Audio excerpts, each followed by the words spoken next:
Kaufman like outside the show in person? Was he as crazy as people said, or he was just... We hated him.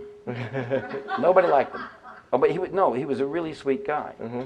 But because he was so mysterious, Mm-hmm. he wasn't one of us. Mm-hmm. When you start a show like that, it's like, we're all going to be friends. And this guy's going to come around and be there sometimes because he really didn't want to do it. He's a very strange idea about what he really wanted to do. He did not want to be a comic. He wanted to be an actor, but he also wanted to be a magician. The magician part is his act. Mm-hmm. If you could believe anything he does, he wins. I went to a show. It was crazy. It was ridiculous. I mean, he announces we're going to have the Mormon Tabernacle Choir. Okay? So the Mormon Tabernacle Choir, these people come out in purple robes, and I say, but they're not the Mormon Tabernacle Choir. They're just a bunch of people dressed like that.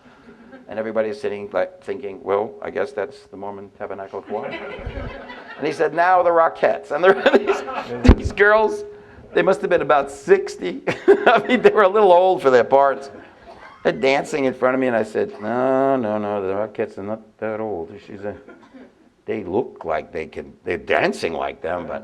And of course, he tried to make, if you believed it, he wins, see? And then someone says they'll wrestle him. You know, it all looks like an improvisation. He announces the fact he'll wrestle a woman. Mm-hmm. And all of a sudden, this stalker stands up and says, I'll wrestle you. Now, I'm sitting next to his mother. Now, it's the only time I ever met her. And she grabs my arm.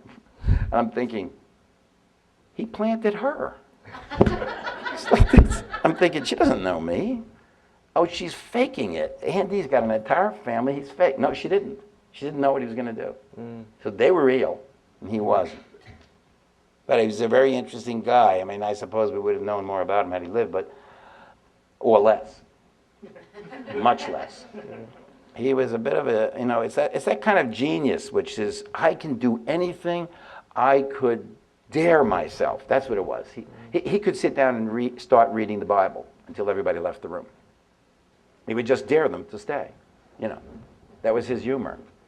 Did you ever meet the real John Nash from Beautiful Minds? I didn't meet him, but we had a place that we were sort of off campus in some lot that were parking lot, and the description of John Nash was pretty clear.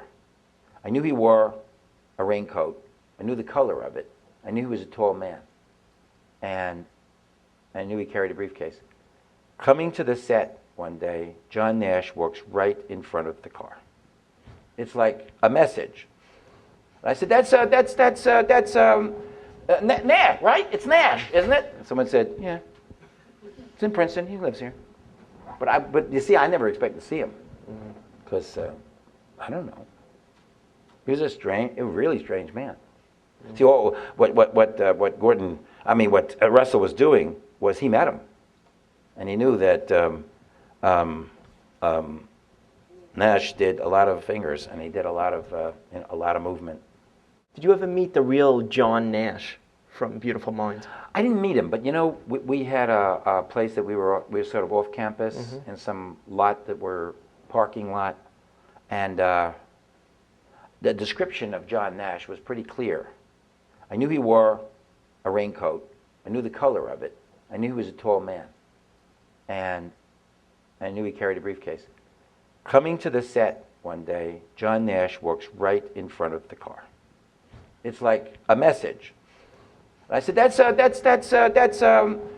Nash, right? It's Nash, isn't it? And someone said, yeah. It's in Princeton. He lives here. But you see, I never expected to see him because I don't know. He was a really strange man. See, what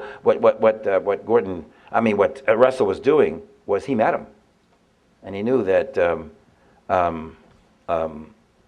Nash did a lot of fingers, and he did a lot of movement. How far into the screenplay did it take you to realize that his best friend was really his imagination? When I read it, pretty far. Pretty far, yeah. I was hoping. I kept saying, "Oh, if the audience does never know, is it going to be so good? It'll be so good that all of a sudden they realize somewhere where they least expect it, that guy's a dream. Isn't that amazing? And of course, when he goes to work for the government, you know, shoe in. That had to be real, right? Man, that was very strange. But Russell, at the beginning, because we were sort of at the beginning of shooting, and he had to do a scene with me. I didn't have very much. I had maybe about 5 scenes in the whole movie, but we had to do one where he had to bring me his report, which is brilliant and genius about economics or something, mathematics, and I'm the dean of math, and it's a scene of him sitting across the desk from me, and I'm reading this thing, thinking, well, you can get into any school, you can get any job, you could be anybody with this. You're absolutely brilliant. Now he's sitting there going like this. And the director's standing behind me because the shot's over my shoulder, and I go, oh boy, is this bad? Oh God in heaven, if this gets into the movie, we're sunk. We're sunk. It's like bad acting, sweetheart. You don't do that. So I looked at Ron, who was directing. I said, Ron Howard. I went, he goes. So he walks up to him, gives him a couple of whispers, comes back, he's a little bit less. And then a little bit less. And then his imaginary friend walks by the door. And that's what Ron was looking for. The reality that there's nothing wrong with him. You'll find out later, there's plenty wrong with him. But let's not do it now, you know what I mean? And I kept going, but, and he goes. What was it like filming in Princeton? Isn't that terrible to do that about another actor? You know what I mean?